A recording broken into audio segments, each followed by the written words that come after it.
Delving deeper into lesson number 34. Though there are many judgments in this life, in the next, there are only going to be two.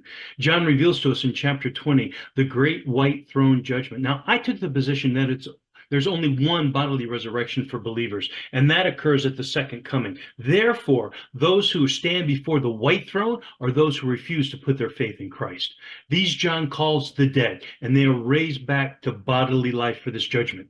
The idea of being judged by what's recorded in the books is envisioned in passages such as Exodus 32, Psalm 69, and Daniel 7.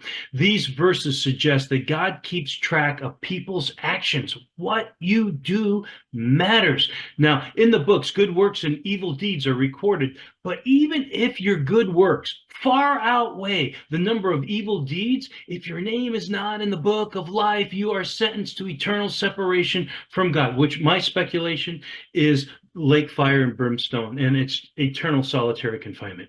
Now, these people will not be allowed entrance into the new order that God is bringing. Now, the Apostle Paul told us that it is by grace that you are saved, not by works. And Paul's words are being actualized here before the throne.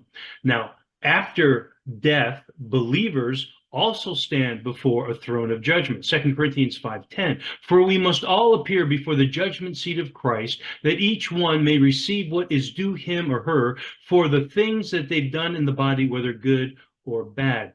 Now, granted, some scholars see these events as one and the same, but I believe that John makes it clear that the great white throne judgment is for all those who have turned their back on God. And Paul makes it clear that the judgment seat of Christ is for believers. So for believers, what you do matters also. 1 Corinthians 3 urges you to do works of righteousness, for anything not done for the glory of God will be consumed in the fire of that accountability call before the judgment seat of Christ. I mean, even if all your works are burned up, though, because you have faith in Jesus, you yourself will be saved.